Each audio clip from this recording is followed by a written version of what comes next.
Hello, everyone. Welcome to our first live virtual activity of Construction Month. My name is Brandon Jewell. I'm here with our co-host today, Robin Bartholow from the North Coast Builders Exchange. Robin, do you want to introduce yourself? You bet. Hi, everybody. I'm Robin Bartholow. I'm the Workforce Development Director at the North Coast Builders Exchange and the Director of the North Bay Construction Corps. And I am here with a very good friend and the chief industry player in the North Bay Construction Corps, Doug Hamilton of Oak Grove Construction. So Doug, why don't you give them a little howdy? Good afternoon, everybody. My name's Doug Hamilton. I'm the owner of Oak Grove Construction, past president of the North Coast Builders Exchange, and chair of the steering committee of the North Bay Construction Corps. And we're looking forward to sharing with you today some insights and activities about what the world of construction is like for us. Looking forward to sharing with you. Thanks, Doug. So what we have today for you is we've got a video that Doug filmed with a camera crew going around a live construction site. We're going to play a little bit of that for you while we kind of stop and answer any questions that you have along the way. So feel free to put we're monitoring YouTube live right now. So feel free to go in and ask any questions in the chat function on YouTube. And we will stop the video along the way and ask those questions or answer those questions for you. And we'll also do that at the end as well. We'll have a little extra time for some Q&A. First, though, Doug provided us some really great, here, one second. Doug provided us some still images of the site and how it's been coming along over these months. So we're going to look at that. Why are you not allowing me to share it? One second. So just really quick, Doug, do you want to remind everybody what the site is, where these pictures are coming from? Yes, this is Sonoma Valley High School over in Sonoma. Different from many of the other high schools in the area. The track and field and athletic facilities for the high school were far east of the campus proper, kind of in a vacant field. And so this project, due to some recent school bond money, funded a huge major upgrade to their facilities. So what we're looking at now is the old facility that had a track with an infield, not very well developed. This is prior to us starting. This is a drone site. The project has been going on, so we've done some clearing at this point, taken down some fencing for the old ball fields, and starting to do some demolition. This is starting the earthwork operation where we're doing over-X and recompaction and then digging the bioswale we'll talk about later. The black L that you see there is a bioswale where contaminants go into. You can see the new track and the relocated football field. All that will be synthetic turf with the soccer field off in the northwest corner. Again, more pictures of the synthetic turf coming along and the restroom buildings and other batting cages, all sorts of construction work going on as we speak. So those of you in Sonoma, you can literally walk the pathway around this project and watch it being built.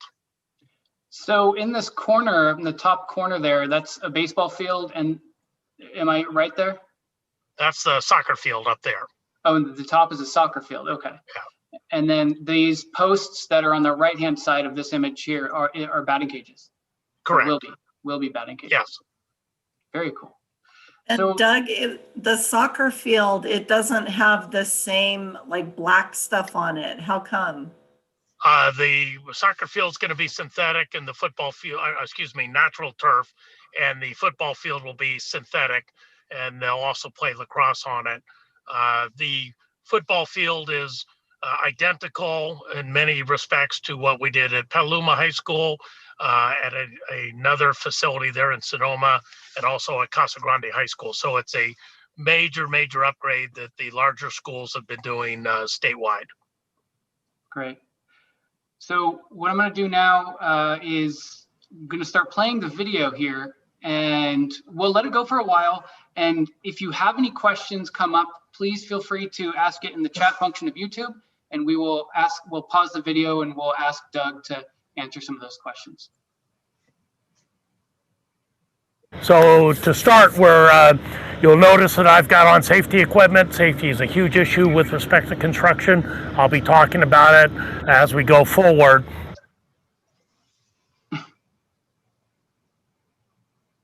We are in the middle of COVID-19 protocols, so I don't have my face mask on because I'm well away from everyone else, but you will notice that everyone else on the job site is wearing a face mask or respirator. Speeding through, you look to right, is the first major asset I ever bought 15 years ago. It's a 45,000 pound excavator that cost $250,000, and it's still working most every day. The tools of our trade are very, very expensive, but they're durable. So if they're maintained well and taken care of, they will last a long time. These huge concrete vaults behind me are for electrical switching and splicing. You never actually see them in this state. They're all buried underneath the ground. What you may see often in a sidewalk or a planter will be these steel lids, and that's how they're accessed to work. You have to have an electrician's license and special certification to work inside a hot electrical box. So my business, we do grading, paving, pipeline, everything from the underground down. We can install these boxes in the conduit to them. We cannot touch the wires or splice them or even enter the box once they're energized. Over the last few decades, there's been a lot of changes in site work construction. Obviously, technology is part of it. We're using GPS, sonar, lasers, all sorts of high-tech equipment. But probably the most significant one has to do with protecting the environment, erosion control in particular. So you'll notice as you look around the site that the ground is moist, where dust is considered a contaminant. So we have to keep the dust down. This is called silt fence, and it's used to keep runoff from contaminating other areas, particularly waterways. This pit behind me is a specialized feature called a bioswale. And the runoff from the construction project will go into this medium, and it's sand and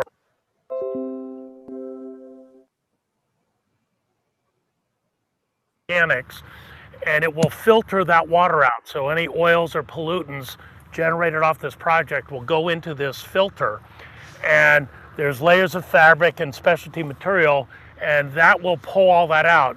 In addition, the plants will grow on top of this, and those plants actually extract some of those contaminants. These are now requirements throughout all of California, and it's expanding to the rest of the United States. It's a major part of a construction project now. It used to be we would just do erosion control from April 15th to October 15th. Now it's 365 days a year. I want to talk briefly just about education. I actually have a question for you, Doug. Sure. You talked a lot about how environmental regulations are a big part of what you do now on a construction site. Do you have any, is that a position for somebody, is to kind of look over and know all of the environmental regulations that need to be followed on a construction site? Yes, for a large company or for a specialty subcontractor. So there are two certifications. One's called a qualified stormwater developer and a qualified stormwater practitioner. Those are state license and certifications where you would go out and do sampling of water that's leaving a site and do inspections. A large company, larger than mine, would have a specialist that focuses solely on erosion control matters, but that would be a company that's doing $100 million a year or more. Typically, these features are designed by a civil engineer, but installed by site work contractors and maintained by us. And then the QSP or QSD would be doing sampling during winter months. Okay. I think it's interesting that when people think about the jobs that are available in construction, there might be somebody who is passionate about the environment, and doesn't really even think about that there's a path there in a construction industry that could meet their passion for that. It's really interesting. Yeah, there's many of those tree protection, so arborists, geologists, all sorts of other trades that are related and dependent upon construction, but don't necessarily require you to get dirty. Yeah. All right, Robin, unless you have a question, I'm gonna keep the video going. Keep it moving. Everything associated with I'm going to show you today, with a few rare examples, does not require even a high school diploma. Certainly does not require a college degree. Exception would be an electrician or a plumber where there's a license required, where life safety is a concern. But to run these tractors, to bolt this pipe together, to work for my company, I hope that you have a high school education. I think that's important. But it's not a requirement. It's really on-the-job training. The most important is to be safe and then to be efficient. So a couple other things. Doug, another question. Let me go back here. So you talked about education a little bit, but I'm in some training. I'm curious though about just the overall skills and attributes that one would need in order to not only get a construction job, but to be successful in the construction industry. So they're relatively simple. Number one is just work ethic. Is you've got to want to work and you want to be productive. If you're lazy, you're not going to survive in this business. But if you work hard, the sky's the limit. Obviously, being drug-free is hugely important. We drug test all of their employees. Having a clean license and a dependable vehicle. Construction sites are all over in multiple counties, so you need to be able to travel. Have a curiosity, work well, play well with others. It's a team sport. And then I would say the last one is we all make mistakes, but learn from your mistakes. So if you enjoy being outside, you enjoy problem solving, and you learn from your mistakes, you have an excellent work ethic, you can, you have a high probability of great success in construction. I do have a question, Doug, real quick. So something we've noticed in the North Bay Construction Corps program is some of the students don't have driver's licenses in their senior year. Do you require your employees to have their driver's license before they get hired if they're going from job site to job site? It is not a requirement, but it is a practical requirement, meaning we're not your mother. We're not shuttling you to and from soccer practice anymore. You're a grown-up adult. We're paying good wages and benefits. It's your responsibility to get to and from work. And if we need you to work late or overtime or come in early, you have to be flexible, and you can't rely on someone else to do that. Particularly with COVID, we are prohibiting 2 employees from riding in one vehicle at one time. So if you have an interest in getting into construction, having a driver's license and dependable transportation is really becoming a must. Do you need to have a driver's license or a different kind of license in order to work some of that big machinery that you pointed out? The only that you need a certification to run a forklift, and you definitely need a special certification to run a crane. But all those bulldozers, compactors, blades, whatever, nothing. It's on the job training. There's no special requirement. An exception to that would be a large truck with a Class B or a Class C license, tractor trailer or hauling a water truck or hazmat. But any of the tractors you're going to see in the video today, anyone can run. And my 2-year-old son was running them for most of his whole life. They're not difficult to run. It takes quite a time to become proficient at it, where you can actually make money with machine as opposed to just make dust. We have one more question actually that is kind of related to what we were talking about earlier about training. Somebody on YouTube is asking if your staff is cross-trained on all of the different equipment, and do they require a special license, which you kind of just asked. But I think overall, just as a job title, which ones are more specialized and require specific certification? Yeah, the only ones that require specific certification would be a crane or a forklift, I can certify anyone on a forklift in 20 minutes. And we do that for all employees. Our employees are cross-trained, but don't necessarily have an excellence or a high level of proficiency on all tractors. We have a few employees that could probably fly a space shuttle. They're good on everything. But there, you start off kind of on a roller or a compactor, then you work your way up to a bulldozer, then a backhoe or a small excavator. To be able to run a paving machine or a motor grader is more art than anything else. So those tend to be the higher paid tractors for someone to run. Okay. And I think a little bit later in this video, you'll talk about how there are certain aspects of, well, I should say certain training with your employees. And then there are other things like working with electricity that is a specific titled person with certifications in those fields, right? You guys don't deal with that kind of stuff. Correct. In the video today, we're going to talk about site work in general, but I'll be pointing out many other subcontractors that will require specialty licenses. So my license is an A license, which is general engineering, and a B license, which I can also do buildings. Strangely enough, I can't do swimming pools, but I can do airports and freeways. It's just the way the contractor's license works. I can have an electrician work for me, but I cannot contract to do electrical work myself. Okay. All right, I'm going to go back to the video now. Share with you, this is a classic mechanical pad. So you see all the pipes set up very carefully. You see the large copper wire, the reinforcing steel. This is very heavy mechanical and electrical equipment.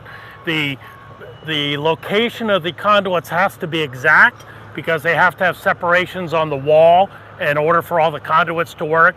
And then the copper wire is what's called a UFR ground. So if there ever is a short, the electricity goes down to the ground instead of electrifying the person that happens to be touching. In the background here are the posts for the batting cages. They are preset. So again, multiple layers of subcontractors that have to work together. You have the grading guys that did the stuff and any pipe underneath it. We excavated for the curb. The fence sub put in the poles. The concrete guy is doing the wall, and then there'll be a different fence sub that does the fencing around it to keep the balls within. This is kind of an exciting indication of what electricians go through. So this is power, conduit, signal, cable TV, could be fiber optic. It's all things electrical and communication. There's no gas lines in here, but these gray conduits are actually chases for wires to go through later. They all have a unique location and the type of box they go into and the function that they perform. So it becomes a little mind tangling to figure out how to make all this work. To me, this is artwork. Some people might not find it entertaining or exciting, but there are required separations between different voltages and telemetry lines, phone lines, cable TV, and electric. So this is actually very well constructed in engineering. I think it's cool. Some people just think it's a bunch of dirt and pipe. Let's move on over and look at our crew installing some of this joint trench. Okay, this is a great example of here we are digging a new piece of electric line to the soccer field, and the operator and the spotter with them came across the tape that says caution electric line. So they were able to dig this trench and not damage that electric line. Luckily, it's not hot. There's no wire in it yet, but there's a classic example of why we use sand. Sorry, the video keeps pausing. And why we use the tape is to make it safer and more efficient for us to go through later.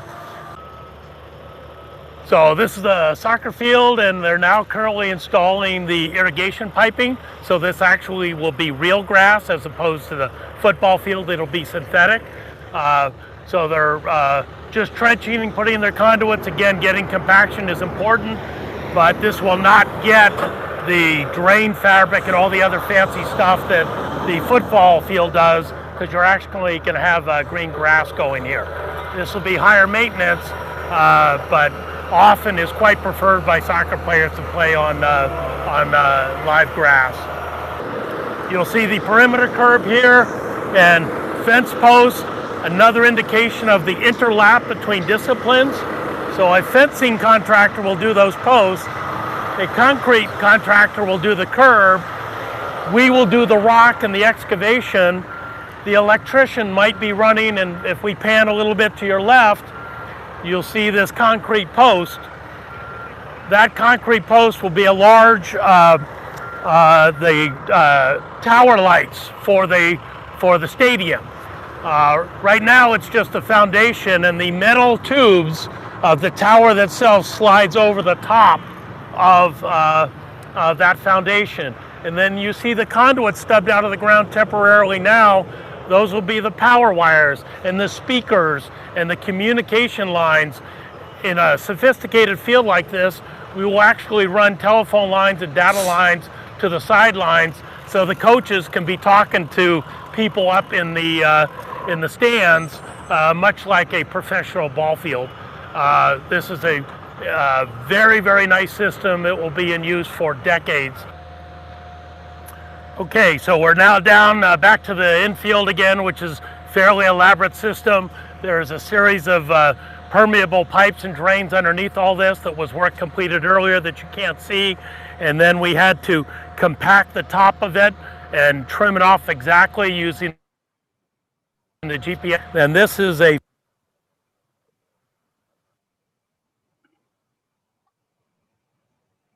filter fabric that allows water to go through but does not allow sand or silt to go through. And then these are the trench drains that as the water builds up on the subgrade, it will go into these trench drains and run out to perimeter drains or center drains, and that's what keeps the water off it. As we look off to here, this is actually the height of the football field. So there'll be 2 layers of permeable rock, and then a pad, and then the actual turf material gets nailed to this synthetic header, and then it gets filled with cork or rubber, beaded rubber. I'm not sure which product they're going to use. I believe they're using cork on this field. But there's still a tremendous amount of work to be done on this field. And when all that's done by a specialty subcontractor, then they actually cut in the letters for the hash marks and the goalpost and the numbers and the logo for the school. So there's a tremendous amount of work left to do here, a tremendous amount of progress that's been made. I hope this video shows you an indication of the variety of work that can be done on a construction site work project, and we haven't even touched buildings. Thank you for your attention, and wish you the best of luck. Thank you. All right, so that was really interesting. I think for most people, we don't get the chance to go behind the scenes on a construction site like that. And one of the things that struck me was how complicated everything looks, and it makes me realize how much planning goes in to everything that you guys do. I also noticed that you had a lot of people back there, and I'm curious about how many employees that Oak Grove has. Oak Grove has 30 employees, 4 of them in the office, 25 out in the field. And on the day we were shooting that video, all but 5 were on that one project. That's somewhat unusual. We usually have 5 to 7 projects in a day. Any particular day, the average crew size is 3 to 5 people, but this is a very large project, and we're trying to beat the winter and get as much of that dirt covered with final product. So we've been working 6 days a week to try and stay ahead of the rains on that project. You're on mute. Hey, Doug, how much can someone in construction, like working for you, make? It seems like they have to have a lot of skills. So we, for my company, we are a union company, and there's a difference between union and non-union. But we start if you basically just want to work and don't have a whole lot of skills, but you're willing to work hard and learn, we would start you out at $20 to $22 an hour, plus full benefits for you and your family. That includes retirement, vacation pay, health and welfare for you and your family. The more talented operators, or the people that have been around for a long time, are making $35 to $40 an hour, and there are some employees that are making 50 plus. So it really is, a lucrative business for someone that doesn't have a four-year college degree, but it is also seasonal. So it's important that people that are interested understand that, especially when you start out, it isn't the dollars per hour you're making that is important. It's how many hours you are working. So anything past 8 is time and a half. And if you're available to work more hours, you're going to just learn and develop that much faster. And it shows the crew, your boss, and your foreman that you have a passion and you're there when the company needs you. That directly translates to more working hours in the winter, where you're not on unemployment, where you're still getting full wages. We have employees. I'd say our average employee is making $60,000 to $80,000 a year, and for people that didn't graduate, and that's with full medical benefits and retirement, that's a whole lot better than a lot of students that I went to college with. Yeah, that's so great. It seems like there would be droves of people going into construction. I mean, is there a demand right now for people, considering all the fires and rebuilding and everything we need to do? There's a huge demand, and part of the demand obviously is because of the rebuild from the 2017 fires, and then we just got hit recently, Angwin, Napa, up west of Healdsburg. So the fires have created a lot of demand, but even more than that, the demand was created by the fact that we were telling all our children not to go into the trades and you got to go to college. And what ended up happening is we've kind of missed 2 generations of younger people coming into the trades. And we're playing a little bit of catch up. I'm 63 years old and I'm still working outside because we didn't recruit enough people earlier on, so that we have people in middle management now ready to take the step up to upper management or ownership. So there is a huge demand. Not everything can be built with a laptop or a video game. So we tend to use less shovels than we did 40 years ago when I started, but this still is an outdoor sport. And we have tractors and people and tools that make things happen. We're more interested in you using your brain than your back. We don't want you to get hurt, but you got to show up ready to work, and we can teach you the trade in a relatively few years. Doug, you want to touch on something that you had mentioned to me offline before, but the need to have more women coming into the construction industry? Yeah, it's funny, we talk about the definite need for more people coming into the trades, but there's nothing about what we do that is gender specific. We're not asking people to carry around 200-pound chunks of concrete. We have tractors for that. So we have done ourselves a disservice being kind of a chauvinistic industry over the years, and not followed the lead of the police and fire department and the military, that have openly welcomed women. I wouldn't say openly at first, but finally, and treated them respectfully and graciously. So we could solve our staffing problem if women were more interested. They're absolutely capable. It's equal pay, equal treatment, and the level of respect and appropriate behavior demanded of all employees across the board is so much better than when it was 40 years ago. So we openly encourage and definitely need a lot more women in construction. And it's been my personal experience that women actually make better equipment operators, at least when they're young. So I do equipment shows every year for a preschool, and every single year the young girls are so much better at not hurting my tractors than the 6 and 7-year-old boys that just want to make noise and break stuff. So Doug, what do you recommend for students who are watching this, who may want to get into construction, but they just don't know how? Like, what kind of steps can I take while I'm maybe even still in high school? Great question. Years ago, that was asked of us every time we do a presentation, and the answer was, if you're not 18, I can't help you. That has changed. So most all of the high schools we're dealing with now have work-based learning coordinators, and they have connections to those of us in industry. Industry is openly looking to support, train, and develop the interest in the trades. We have a wonderful program called the North Bay Construction Corps that we started 4 years ago in partnership with the CTE Foundation. We started off with 20 students. Last year we had 119.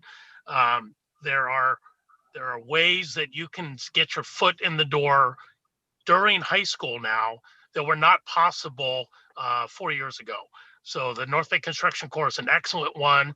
There's certain things you can do that that don't appear to be related to construction, but they really are. So like, have a job.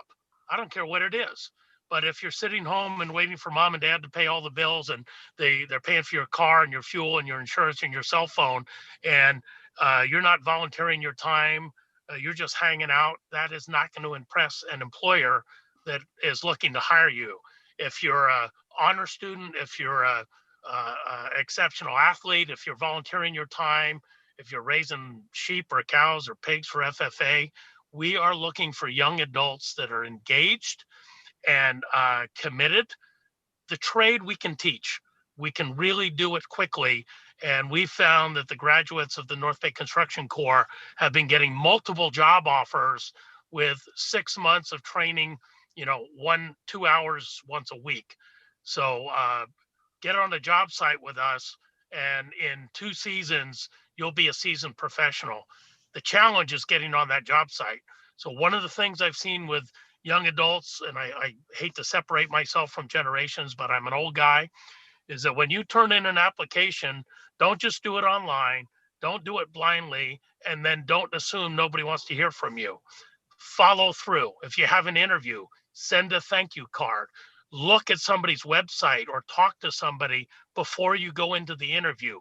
Be there, be prepared, be appropriate, practice your interviewing skills with your friends or your parents or some other business person, but take this seriously. The difference between $15 an hour and $45 an hour is a couple years experience if you are willing to invest yourself. We pay great wages for people that work hard. If you don't want to work hard, you should be looking at a different trade. So I'm looking at the time and I'm realizing we need to come to a close fairly soon. I do want to ask a question that was given to us on YouTube, which was what qualifications are needed specifically for a surveyor or a civil engineer? Okay, a civil engineer is a 4-year degree, and then you would do essentially an internship, and you would take a test that's called an EIT, engineering training test, and then you would take a professional license exam after you had several years of working in the field for another engineer. So a civil engineer is a 4-year degree plus. And a surveyor is a certification and then also a state license. So you could be a rod man, or and there's classes at the Santa Rosa JC that teach surveying, or you could be a grade setter for a company like mine and run GPS, sonar, laser. So to be a licensed land surveyor is a state test, but that's usually 2 years of junior college education. But you can be using all those tools for a contractor with on-the-job training. And I assume the pay for something like that is pretty good with all that training. That is a erroneous assumption in most cases. So in general, my truck drivers make more than land surveyors in a year. Wow, because they're working more hours. And So and I'm not discouraging someone from being a land surveyor. We definitely need them. And I just, from somebody that took calculus and physics and all the hard math stuff, uh, it doesn't pay as well in the earlier stages of your career as going into construction. I made more money out of college going into the ditch than I would have with my license. Okay. Finally, I put the Construction Corps website in our chat on YouTube for anybody who wants to check it out. Robin, this question is actually going to be for you. One of the students is asking if the Construction Corps is open right now during the pandemic. It is. We are planning on having, I'm sorry, my daughter just let the dogs in. We are planning on having a program that is offered online once a week from the end of January until the middle of May. If we can start meeting again in person, we will. So we're going to offer the program, and as soon as we can start meeting in person, we will. Otherwise, we will be meeting with industry people online once a week. You'll hear from a different trade, a different industry every week.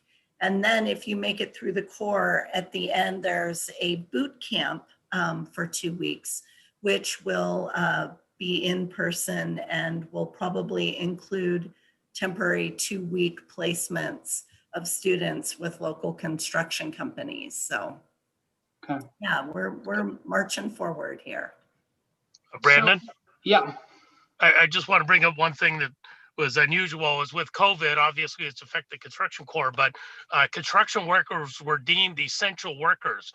So when COVID hit, we shut the company down for 2 weeks to get everyone properly trained and equipped. And we have worked nonstop since then. So many other industries, restaurants, hotels, travel, cruise lines, airlines, they're starving. And right now, everyone in construction is working even overtime.